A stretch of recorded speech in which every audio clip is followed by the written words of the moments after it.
honest, but hopefully you guys are still in the mood for this kind of video. I wanted to make something a little bit more lighthearted, though I guess it's not really the right word, but, you know, like less dark and despair-inducing than my usual cases about murder and other terrible things like that. So, no one's going to die in this video, but if that's not really your thing, I have a lot of other true crime videos on my channel, so please check those out. That being said though, these cases are pretty wild in their own way, so also help a girl out and like and comment on this video so the algorithm likes it and promotes it and more people can see it. I really appreciate it. And if you like my content, please subscribe to my channel as well. So, these are going to be a bunch of videos, as the title says, that all involve Japanese men doing really weird things in the name of love. And even though I said no one's going to die, these are all crimes that are committed. They range from a Buddhist monk, priest guy, a Buddhist head priest that dressed up like a woman and snatched panties, and a guy who slashed women's tires so that he would have a chance to talk to them, and also a guy who slashed a woman's brakes so he could talk to her, and a guy who spread his poop around for a woman that he loved. And then there's the ear licker, which is exactly what it sounds like. Also the hair licker. So yeah, this is going to be an interesting one. I found all these articles on this one website, and each time I clicked on one headline, honestly, I saw like 5 more ridiculous ones. So I didn't get them all, but I did get a bunch of crazy stories. If you want to check out the website yourself, it's called Sora News. S-O-R-A. Sora. That means sky. Though it could probably mean other things too, because a lot of Japanese words have the same pronunciation. But yeah, anyway. So our first one is going to be the tire slasher. On June 11th, a 43-year-old woman left a grocery store in Higashiura, Aichi Prefecture, and drove away in her car. She didn't get very far before noticing that her driver's side rear tire had gone completely flat, so she pulled over and got out to deal with it. While she was looking at the tire, another car drove up, and the driver, 32-year-old salaryman Yoshihito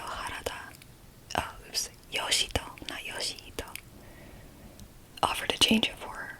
After talking to him, she was struck by a feeling of deja vu because the exact same thing had happened to her last June the year before. Thinking it was too weird of a coincidence, she went to the police, who investigated.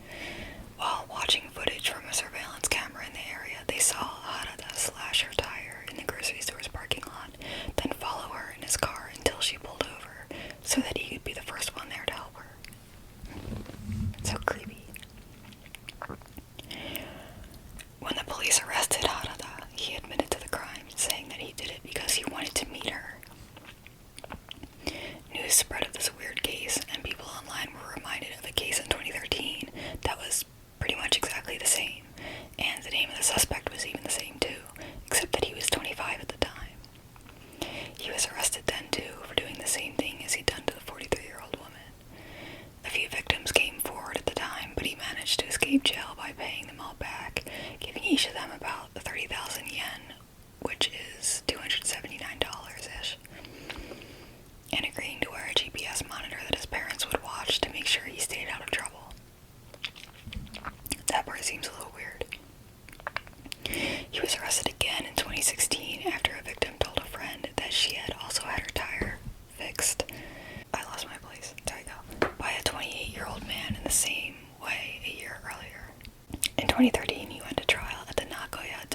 used a screwdriver or other sharp object to puncture the tires of 5 different cars parked outside grocery stores in the cities of Miyoshi, Nishin, and Toyota,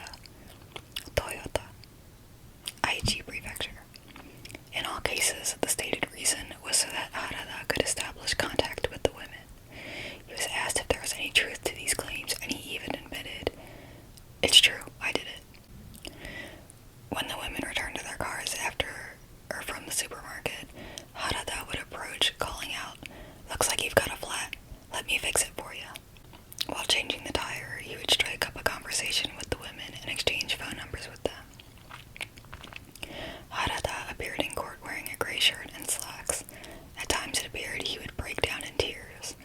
When questioning the defendant about further similar offenses, his lawyer said, "There were about 1,000, weren't there?" Damn, his own lawyer called him out.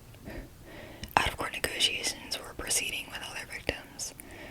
So that was the time that he got off by just paying back the women and had to wear the GPS thing. I don't know what happened after the more recent ones, if he went to trial or got charged or not. I would assume so, but... So people online commented, "He really has no capacity to learn from his mistakes. I wonder if his parole expired. That's some James Bond stuff. He must be really good at changing tires. That's just bizarre. Maybe that was his endgame. He just has a fetish for women thanking him. Maybe he should steal women's bike seats, and then when they're stuck he can swing by and offer them a new one." I wonder if he forgot that he hit on the same woman twice. Just talking to women normally should have been much cheaper, more effective, legal. Does any of this really need to be said? And after spending nearly 10 years slashing who even knows how many tires, he didn't get a single date. Must be tough. So this is the poop spreader. In July 2017, a 17-year-old boy in Kobe fell in love at first sight during his last summer vacation before he'd graduate from high school. Since he was shy, he decided to write a love letter to the woman, asking her to meet him at the bike rack outside her apartment building, which included the phrase, quote, "I fell in love with you at first sight." It also included the phrase, quote, "If you don't come, I'll post videos of you in the bath on Twitter." What a guy. The woman he was talking to was 20 years old, and she lived in the same Higashinada ward neighborhood as the boy. She didn't come to meet him, and whether he actually had videos of her or not is unknown, and he was pretty mad that she didn't show up, so he decided to win her over in another way. According to the Kobe Metropolitan Police, he spread his bodily waste on the seat of the woman's bike where it was parked at 3 different times between July 30th and August 9th. And she had gone to the police already after getting the letter, so they looked at security cameras and identified the boy. On October 30th, he was arrested and charged with the violations of anti-stalking and anti-intimidation laws. Apparently, he was the second teen in Hyogo Prefecture to be arrested on the same day for letter-related crimes. He denied doing it, saying that he has, quote, "absolutely no recollection of doing what he's accused of." And unfortunately for that one, I didn't get any, further news on the case. There was no follow-up on it. So I don't know if he got charged with anything or not. This one is the Italian train kisser.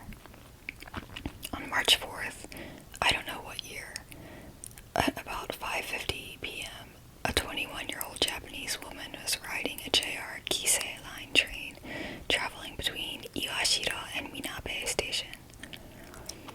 As the train was approaching Minabe Station, a 40-year-old Italian man approached the woman and kissed her on the face without warning. She wasn't a fan, and he was arrested by the Kobo Precinct Prefectural Police on violation of the Prefectural Disturbance Prevention Regulation. The man was surprised by the serious response, saying that he intended the kiss to just be a greeting and never imagined it would be considered a criminal action. The police, and everyone else for that matter, had a different opinion, though. Apparently there was a rash of women being suddenly kissed by a foreign man in Wakayama, and he was being considered a suspect, though I don't know the outcome of that. His name and whether he was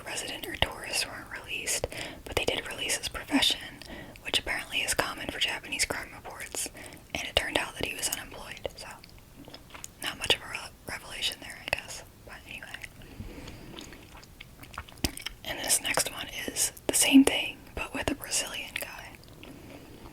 On the night of June 26, 2016, a 23-year-old Japanese woman was sitting on a train traveling from Aichi Prefecture's Chitahanada Station to Kanayama Station in the prefecture's capital of Nagoya.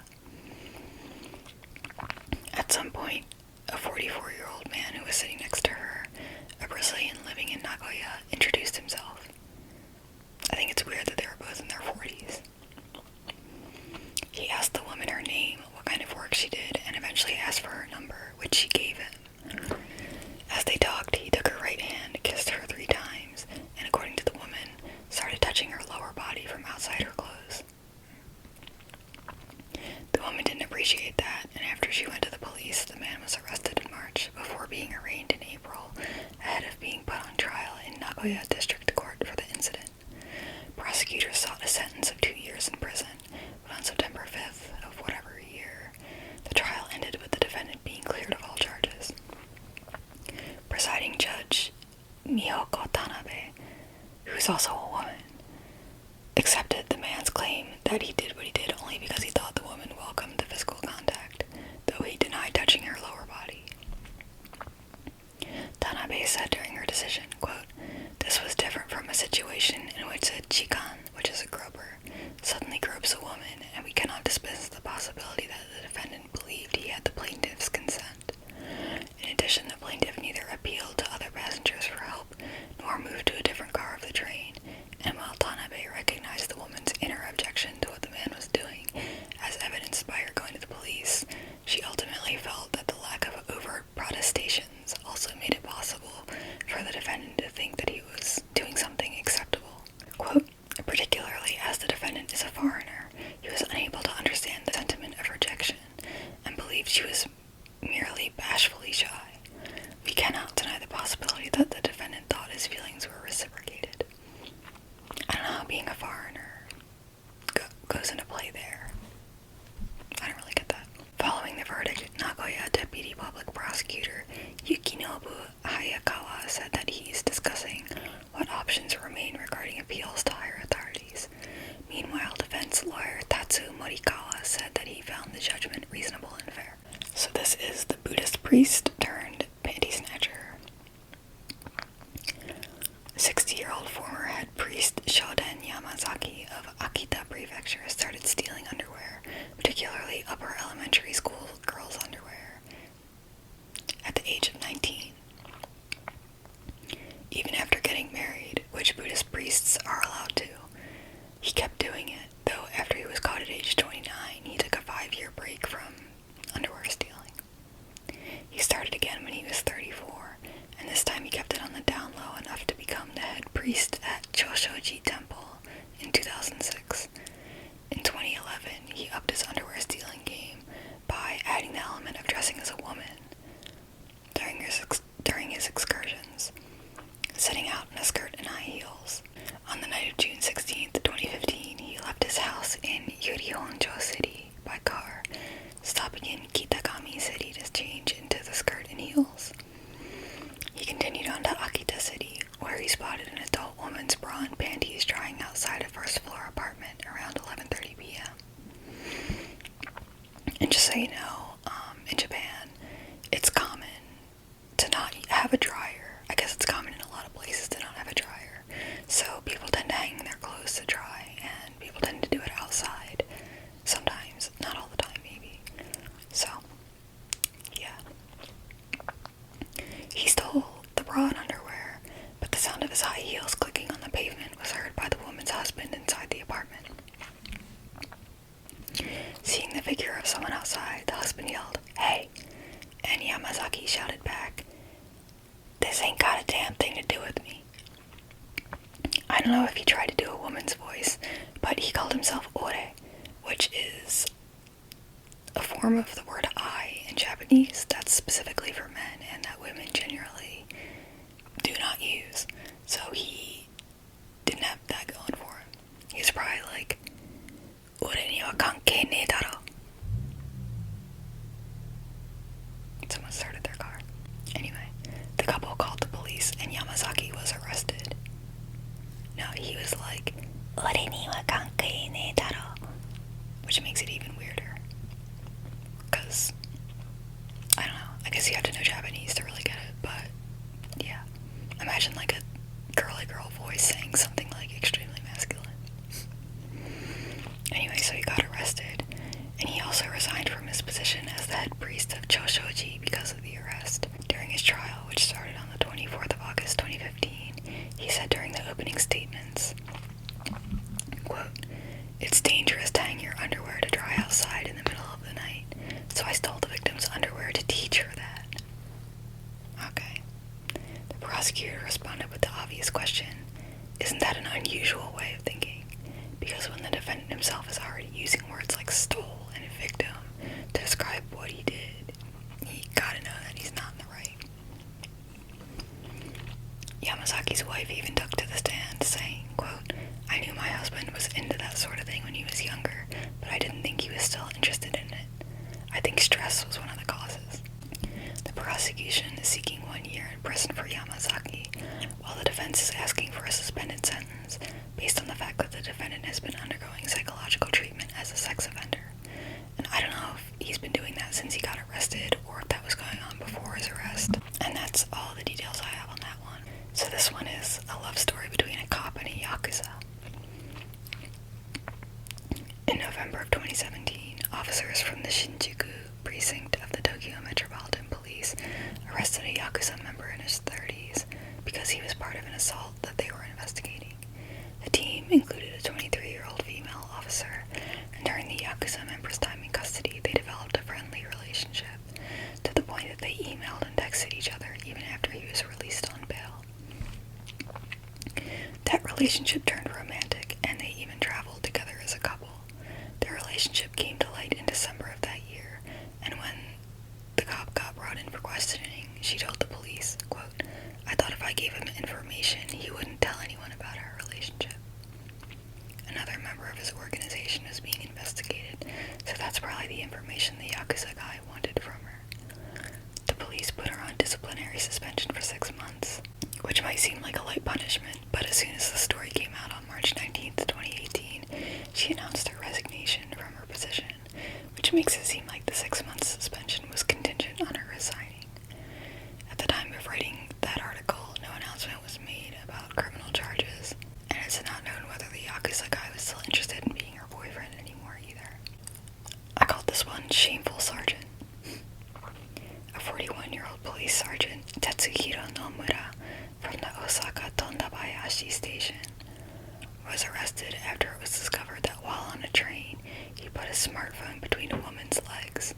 The police stated that the incident happened around 11 p.m. on August 12, 2014, in a train on the Kintetsu Minami Osaka line, and the woman, who was in her 20s, was sitting next to him and dozing, but she woke up and grabbed him after she felt the phone. Nomura denied doing anything wrong, saying that the woman grabbed him for no reason, but the police found a picture on his phone that was taken at the time, showing a small bit of the woman's clothing. It came out that in 2000, Nomura was issued a warning by the chief of police after another case where he groped a woman on a train. Gotta love that. This one is the idol stalker. On the evening of September 1st, 2019, a Japanese idol singer was going back to her condo in Tokyo's Edogawa ward. Before she got into her building, she was attacked by a man who gagged her with a towel and pulled her down from behind and groped her. She wasn't injured, and police later arrested the man, 26-year-old obsessed fan Hibiki Sato. Sato lived in Saitama City, which is about 18.6 miles from Edogawa ward. So it couldn't have been that he was just passing by and happened to see her, and idol agencies are known for being extremely protective about information pertaining to their idols, so the police had to wonder how he even found her. During his questioning, he told them that he followed her on social media, and one of the pictures she'd posted she took near the station closest to her condo. He didn't figure that out because the station was visible in the picture behind her, though. It was visible as a reflection in her eyes. Sato told the police that he'd looked closely at her eyes in the picture, and he could see the scenery around her when she'd taken the picture, which included enough that he could figure out which station she was at in the picture. Assuming that it was the one closest to her house, or at least place, one that she went to frequently, he waited at the station hoping to see her. He'd also looked at her other pictures and used the ones that were taken inside her condo to reference the location of her windows and design of her curtains, and he'd even used the angle of sunlight coming in from outside to figure out which room in the building was hers. From the station, he'd followed her all the way back to the condo, where he attacked her. Since camera quality is only getting better and better, it seems like this is probably going to become more of an issue, so be careful what's in the background of pictures you post on social media, or what's reflected in your eyes in the pictures that you post on social media. So, here's the ear licker. On January 9th, 2020, a 27-year-old man was arrested for sexual assault by licking the ear of a woman he had a crush on. According to reports, he'd first seen the woman months earlier in the area of Wakahisa, Fukuoka City, and developed a crush before finally making his move at about 11:05 p.m. on November 5th, 2019. The victim, an 18-year-old part-time worker, had never met the suspect before he suddenly hugged her from behind and licked her ear on a street in Ohashi in Fukuoka's Minami Ward. She got away from him and reported what happened to the police, who eventually identified and located the suspect using surveillance cameras in the area. The man, who works for a life insurance company, is said to have admitted to the crime, which people online largely agreed was totally disgusting, saying things like, "Gross, gross, gross." Suddenly grabbing people and licking their ears is what yokai do. If you do that, you're a yokai. And yokai are like mythological monsters in Japanese folklore who do weird stuff like lick people's ears, apparently. There seems to be a lot of these weird fetish crimes happening recently. That's just rude. Always ask first. That's like something from a horror movie. How was this guy raised? That's what happened when you read too much of this weird erotic manga. Death penalty. If he was handsome, it wouldn't have been a problem. To be honest, I think it still would have been. Even if my own boyfriend came up behind me and licked my ear randomly, I don't think I'd be a big fan, let alone some random guy on the street in the middle of the city, no matter how hot he was. So now the hair licker. In May 2018, a 29-year-old employee was walking through the busy JR Shin Yokohama station in Kanagawa Prefecture. She got on an elevator and she noticed an uncomfortable sensation on the back of her head. Reaching back with her hand, she felt a warm, transparent fluid stuck to it. She wasted no time reporting whatever the hell had just happened to nearby police, and they also thought, what the hell, and started looking for the person who put whatever the hell was on her.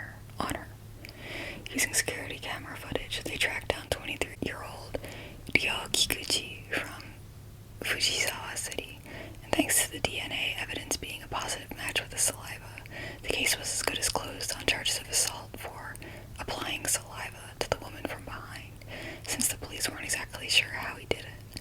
He didn't leave them wondering, though, telling them, quote, "I licked a woman's hair." The article mentioned that some fried chicken place called Tenka Torimasu released a flavor called girl's hair flavor, but only after this incident, saying that it was a shame that they didn't release it earlier, since maybe Ryo would have been satisfied with that instead of assaulting someone.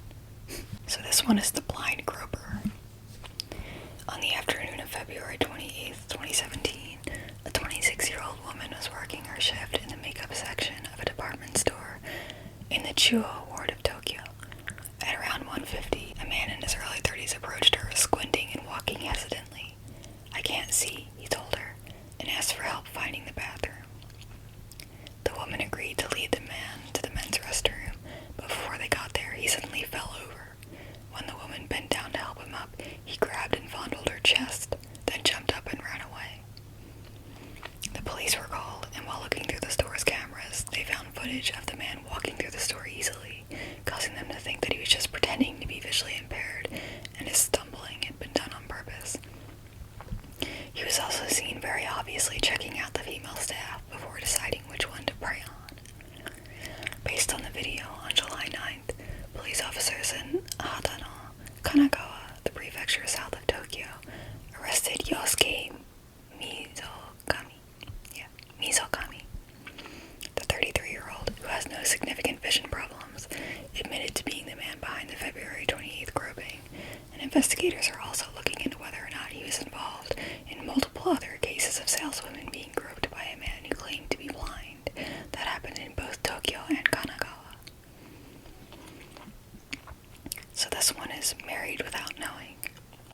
September 2021, a 39-year-old man in Isesaki City, Gunma, walked into his local government office and submitted the documents to register for marriage with a woman in her 30s. All the paperwork was in there incorrect and signed with a hanko stamp with the person's family name on it, which is the traditional way of signing documents, but also still commonly used today. And basically, it's like a little circular red stamp with a person's name on it, and they can be made, you can put like whatever name on it you want really, but obviously most people, I guess most people do their last name. You can even get them as souvenirs. Anyway, so they're usually custom made, and each one is usually pretty unique, so it suffices as a signature, as a person's signature on official legal documents. So anyway, the only problem with this marriage was that the woman had no idea what was happening. So everyone has one unique hanko that's registered for signing documents, but less official backup stamps can also be easily bought at most stationery stores for less important uses, like signing for packages or letters from school. While a stamp like that wouldn't hold up if a document was challenged in court, it was enough to pass a basic check in this case, which is scary. After the bride found out, either because the man or the government broke the news to her, she immediately called the police and they canceled the marriage registration before it was finalized. The man was arrested for forgery and is said to have admitted to the charges, telling police that he wanted to marry the woman because he liked her. There have been stories of a divorce without consent in the past where one partner files for divorce without the other person knowing, but this is a very rare case of marriage without consent. And because of that, it's hard to say what kind of penalty the man will get, but probably something related to forgery. This one's kind of gross. This one's corpse bride. On the morning of November 9th, 2017, officers from the Osaka Prefectural Police Department's Hirakata City Precinct responded to an emergency call. Arriving at the home the call had come from, they found the body of a 44-year-old woman from Osaka City who had been involved in a romantic relationship with the home's owner, a 48-year-old security guard. At some time earlier that month, the woman had come over to stay overnight, but according to the man, her physical condition began to deteriorate, though she didn't go to a doctor for whatever was going on, and during the night on November 4th, she passed away in her sleep. Quote, "On the night of the 4th, her body became cold," the man said in a statement to police. "I didn't know what to do." The man claims to have been so mentally and emotionally crippled by the incident that he kept his lover's lifeless body in his home for 5 days after her death. It wasn't until the morning of November 9th that an acquaintance of his happened to stop by and spot the woman's body, still in her pajamas, in the man's futon, where he was sleeping next to her. An autopsy is planned, and an attempt to determine whether she was suffering from any illnesses or to otherwise figure out how she died. In the meantime, the man was arrested on charges stemming from his failure to report the incident and or get her medical treatment if it was apparent that she was in danger. The police didn't seem to be looking at him as a murder suspect, though, despite his apparent lack of comfort in spending night after night sharing his futon with a corpse.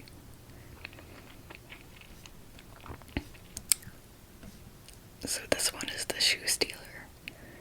When law enforcement in Japan make an arrest for theft, the stolen goods are often displayed, evenly separated on a large blue tarp.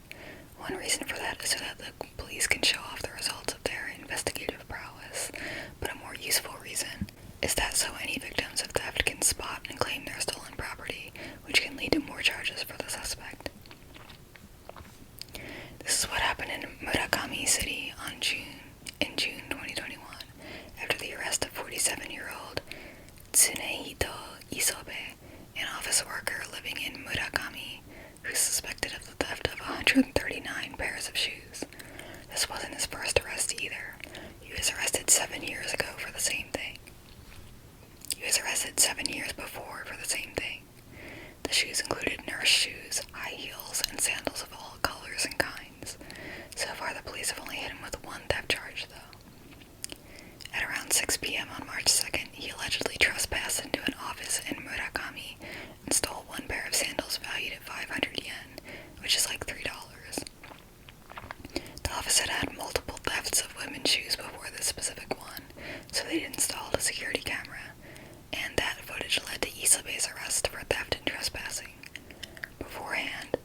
question installed security cameras. Quote, "I've been interested in shoes worn by women since I was a kid," he told police, while he admitted to the allegations. I've been stealing for several years.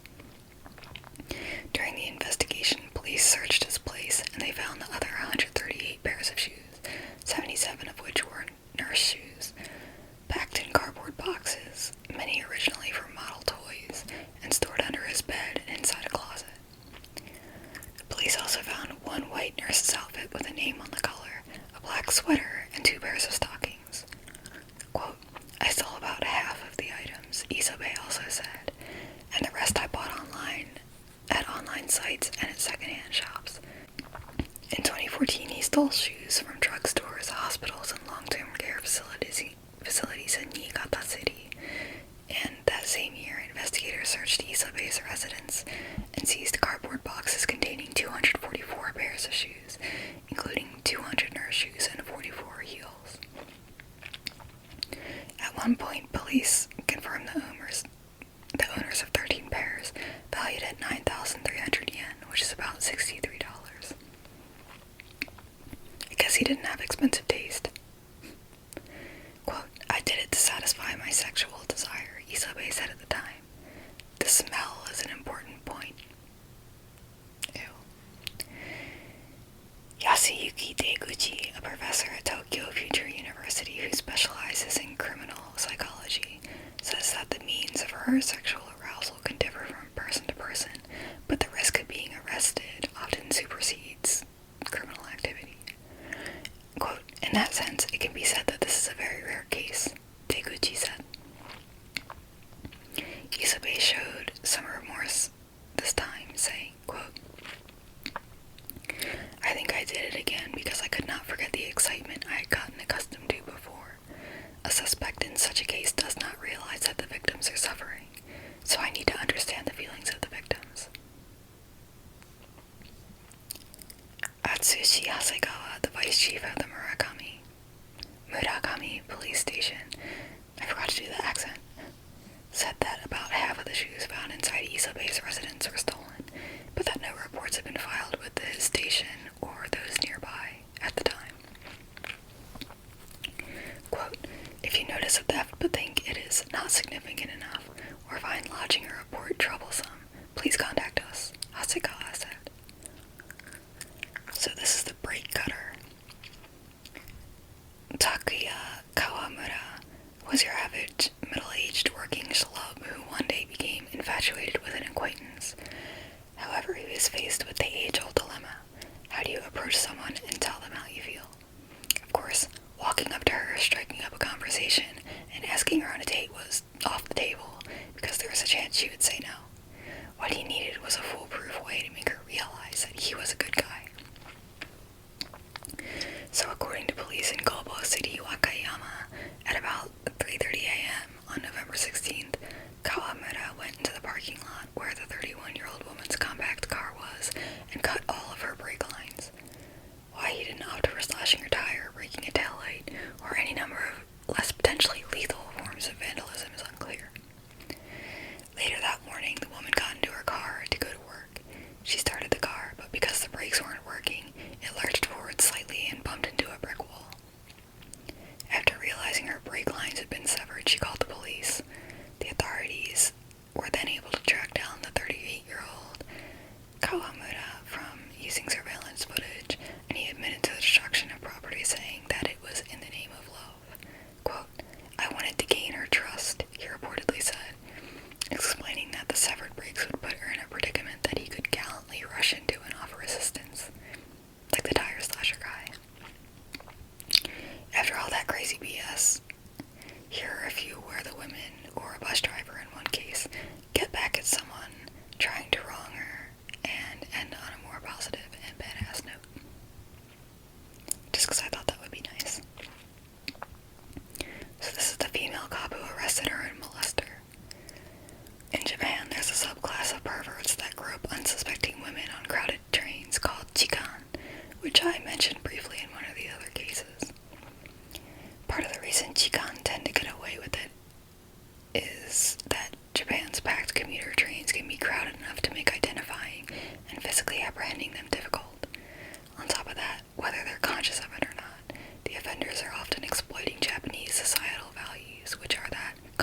absolutely sure someone just copped a fuel, and they're also 100% confident who it was.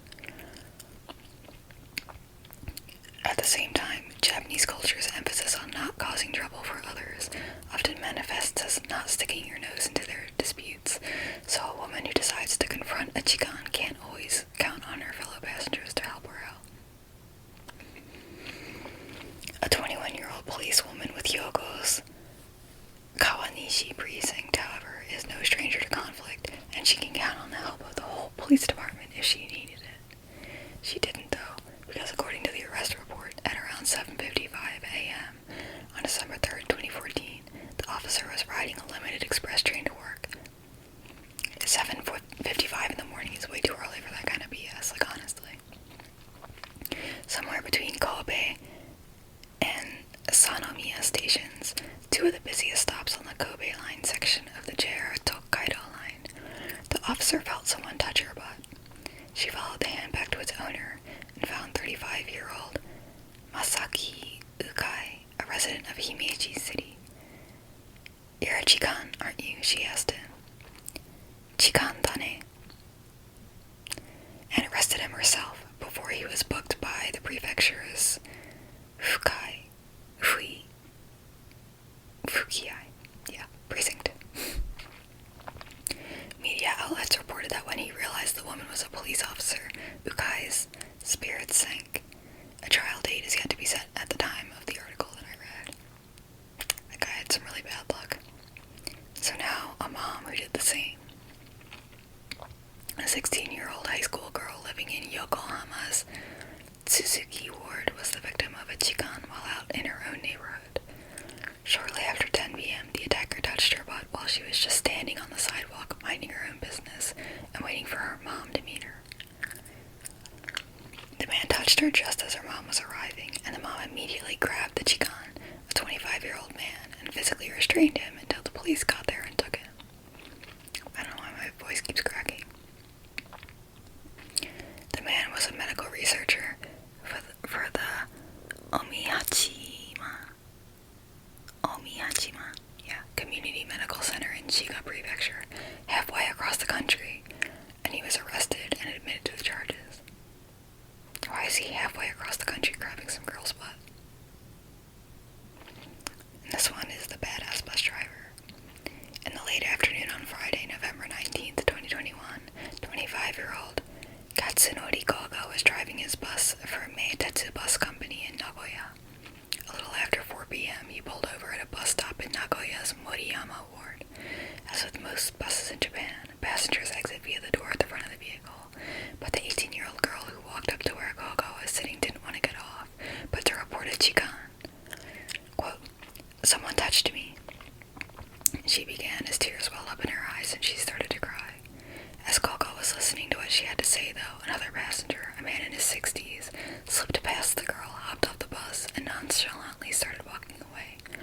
"It was him," the girl said, pointing to the man as he continued to put distance between himself and the bus. "I have to find out the truth," Koga recalls thinking, and he jumped out of the driver's seat and chased after the man. What a guy. When Koga caught up to him several meters away from where he'd left the bus parked, he informed him that a passenger was claiming he had groped her. Quote, "I just accidentally bumped into her," the man, who had been sitting in the seat next to the girl, protested, but Koga wasn't going to be lied to. He continued questioning the man about the situation, and a police cruiser happened to roll by. Koga waved it down, and the officers took over, with the man eventually admitting to the crime, saying, quote, "I wanted to see how she would react." What an asshole. The man was arrested, and Koga was presented with a letter of commendation from the Aichi Prefectural Police's Moriyama ward. When he received it, he said, quote, "The actions of chikan are truly unforgivable, and I feel terrible for the victim. For the sake of the local residents, I want to continue working to make our buses ones that they can feel safe riding." What a guy. So that's it for this video. Like I said, it was definitely something